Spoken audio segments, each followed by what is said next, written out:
अस्सलाम वालेकुम दोस्तों, मैं हूं राशिद अली उर्फ आरजे हैकर और आप देख रहे हैं राशिद चैट टीवी। तो दोस्तों, आज की इस वीडियो में मैं आपको बताऊंगा कि अपने पीटीसीएल मॉडेम को आप रीसेट करके, या कोई मसला बना हो या रीसेट हो गया हो, आपसे गलती से हो गया हो, तो उसकी सेटिंग कैसे करनी है। दोस्तों, बहुत ही सिंपल सी सेटिंग है, कोई मुश्किल काम नहीं है। सबसे पहले आपने करना क्या है कि अपने मॉडेम का जो बैक साइड है ना मॉडेम की, वहाँ पे आपने अपना आईपी एड्रेस देखना है। तीन ऑप्शन आएंगे: IP address, user name, password. ये तीनों आपने नोट कर लेने हैं। ये देख सकते हैं आप, ये आईपी एड्रेस है 192.168 कुछ इस तरह से लिखा होगा, और ये यूज़र नेम है एडमन, और एडमन पासवर्ड भी एडमन है। ये हर किसी के ये पहले मॉडेम आते थे जिनके एडमिन ही पासवर्ड होते थे, लेकिन आप जो मॉडेम आ रहे हैं पीटीसीएल के, उनके यूज़र नेम जो है वो एडमिन ही आता है, लेकिन जो पासवर्ड होता है वो चेंज होता है। हर मॉडेम का चेंज होता है। ठीक है दोस्तों यहाँ पे हमें चाहिए 2 यूज़र नेम और पासवर्ड पीटीसीएल मॉडेम सेटिंग के लिए। एक पीटीसीएल जब मॉडेम को हम ओपन करेंगे तब यूज़र नेम पासवर्ड डालना है। वो यूज़र नेम पासवर्ड यही है जो बैक साइड पे लिखा है पीटीसीएल के मॉडेम के, ये वाला। ये पहला वही है। ये जो दूसरा यूज़र नेम पासवर्ड है जिससे हमारा इंटरनेट चलेगा, इंटरनेट क्योंकि बंद हो गया, हमने रीसेट किया है मॉडेम को, तो ये जिससे चलेगा यूज़र नेम पासवर्ड। ये अगर आप भूल गए हो या अगर आपको पता नहीं है, ये वीडियो को लास्ट तक देखना है। आप कैसे ये यूज़र नेम पासवर्ड आपको पता चलेगा, ये मैं लास्ट तक बताऊंगा। आपने वीडियो को मिस नहीं करना, अगर मिस कर दिया तो आपको पता नहीं चलेगा कि ये कैसे किया मैंने। तो दोस्तों, इस चैनल पे, ये चैनल मैंने सच्चाई और सच्ची वीडियो, टेक्नोलॉजी सच्ची वीडियो अपलोड करने के लिए ये चैनल मैंने बनाया है। तो दोस्तों, इस चैनल पे आपको कोई भी फेक वीडियो नहीं मिलेगी। जो वर्किंग वीडियो होगी, जो मैंने खुद वर्क की होगी, वो ही आपको मिलेगी। तो दोस्तों, चलते हैं ट्रिक की तरफ। ट्रिक की तरफ जाने से पहले एक बार फिर से आपको बता दूं कि मेरा चैनल सब्सक्राइब कर लें और बेल आइकॉन पे क्लिक कर दें। चलो दोस्तों, चलते हैं। सबसे पहले दोस्तों, आपने अपना ब्राउज़र ओपन कर लेना है और ब्राउज़र में वही आईपी एड्रेस लिखना है जो आपकी मॉडेम की बाइक साइड पे लिखा होगा। ये मेरी बाइक साइड पे लिखा है, ये वाला मेरे पास मॉडेम अभी इस वक्त चल रहा है। पीटीसीएल का मॉडल है ये D301।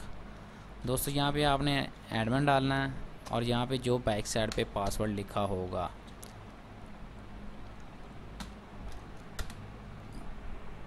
दोस्तों पासवर्ड कैपिटल में होगा। जो भी स्पेलिंग होंगे, बड़े होंगे ABC वाले या छोटे होंगे, वो आपने जो बड़े हुए हैं वो बड़े लिखने हैं, जो छोटे होंगे वो छोटे लिखने हैं, तभी आप ये मेन्यू ओपन कर पाएंगे। तो दोस्तों, ये कुछ इस तरह से इंटरफेस आपके सामने आएगा। दोस्तों, ये सामने वाला जो यूज़र नेम पासवर्ड है ना, ये ही जब रीसेट करते हैं तो ये ख़त्म हो जाता है। ये आपको लिखना पड़ता है, यहाँ पे फिर PP लिखा आएगा। कुछ इस तरह से आपके सामने मेन्यू आएगा। फिर से यहाँ पे आपने फ़ोन केबल पे ही क्लिक रहने देना है, यहाँ पे टिक रहने देना है। यहाँ पर आपने यूज़र नेम पासवर्ड डालना है, और वो यूज़र नेम पासवर्ड कहाँ से आएगा?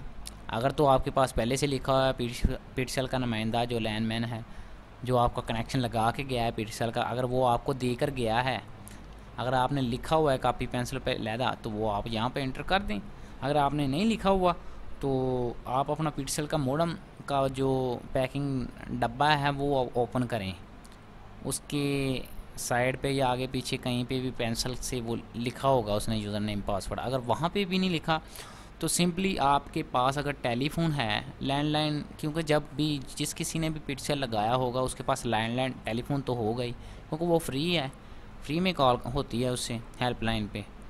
अगर आपके पास वो है तो आप हेल्पलाइन पे कॉल करो 1218 पे, और नुमाइंदे से बात करो। उससे कहो कि मुझे मेरा यूज़र नेम पासवर्ड भूल गया हूँ, वो बताना पीटीसीएल का जो इंटरनेट का है। तो वो आपसे कहेगा कि आप कौन बात कर रहे हैं। अगर आपके नाम पीटीसीएल का कनेक्शन है तो आप अपना नाम बता दीजिए। अगर आपके अब्बू के नाम है या आपके भाई के नाम है तो आप उनका नाम बताना जिनके नाम पर ये DSL का कनेक्शन आपने लगाया हुआ है। तो आपने बताना है नाम वगैरह, तो आपको वो बताएंगे कि आपका यूज़र नेम क्या है और पासवर्ड क्या है। अगर रीसेट किया उन्होंने, रीसेट दोबारा करके आपको न्यू डाल देंगे, तो आपने वही यूज़र नेम पासवर्ड यहाँ पे डालना है। यहाँ पे जैसे मेरा ये यहाँ पहले से लिखा हुआ था, मेरा तो नंबर लगाया हुआ था उन लोगों ने, ये तो मैंने रॉन्ग नंबर डायल कर दिया। यहाँ पे उन लोगों ने मेरे ख्याल से पिक्सल लगाया हुआ था। आई थिंक मैं चेक कर लूँ एक दफ़ा। मैं पासवर्ड अपना भूल गया। यहाँ से आप लोगों ने कंट्रोल F करना है अगर आप भी भूल जाते हो, अगर सेटिंग की हो। 0300 ऐसा तो कोई यूज़र नेम नहीं आ रहा अभी। एक बार फिर रिफ्रेश कर लेता हूँ मॉडम को। 0347 सॉरी 0347 11 भाई। देखो ये दोस्तों देख सकते हो मेरा पासवर्ड है 11 भाई। आप लोगों का पासवर्ड वो आपको पिक्सल का नुमाइंदा बताएगा। जैसे ही बताएगा आप यहाँ पे एंटर कर देना यूज़र नेम और यहाँ पे पासवर्ड एंटर कर देना। यहाँ पर आपने अपना वायरलेस जो सिग्नल चाहते हैं मोबाइल पे वो आप यहाँ पे एंटर कर सकते हो और यहाँ पे आप अपना पासवर्ड एंटर कर सकते हो, कोई भी पासवर्ड लगा सकते हो। ये वैसे आम पासवर्ड होता है, इतनी सिक्योरिटी टाइट नहीं होती है। अगर फुल सिक्योरिटी टाइट वो भी मैं एक वीडियो बनाकर अपलोड करूँगा। नेक्स्ट वीडियो मेरी वही होगी इंशाल्लाह ताला कि स्ट्रॉन्ग सिक्योरिटी, जो कि आप पासवर्ड आपको लगाना ही नहीं पड़ेगा, उस पर पासवर्ड लगाना ही नहीं पड़ेगा। इतनी स्ट्रॉन्ग सिक्योरिटी है कोई बंदा वो तोड़ भी नहीं सकता है। वो ओपन ही होगी, कोई बंदा देखेगा ना यार ये देखो ये राशिद का वाईफाई ओपन चल रहा है, इस पर क्लिक करोगे वो क्लिक करेगा लेकिन वो कनेक्ट नहीं कर पाएगा। ये इतनी स्ट्रॉन्ग सिक्योरिटी है। ये मैं नेक्स्ट वीडियो में मैं आपको बताऊंगा कि ये कैसे करना है। चलो दोस्तों, यहाँ से आपने सेव रीबोर्ड पे क्लिक कर देना जब आपने अपना ये यूज़र नेम पासवर्ड डाल देना। ये सिंपल सी सेटिंग है, कोई इतना मुश्किल काम नहीं था। दोस्तों मिलते हैं नेक्स्ट वीडियो में। नेक्स्ट वीडियो हमारी वही होगी जो मैंने आपको बताया कि सिक्योरिटी, स्ट्रॉन्ग सिक्योरिटी की, पिक्सल स्ट्रॉन्ग सिक्योरिटी। चलो दोस्तों अल्लाह हाफिज़, मिलते हैं नेक्स्ट वीडियो में। सब्सक्राइब करना मत भूलिएगा। अल्लाह हाफिज़।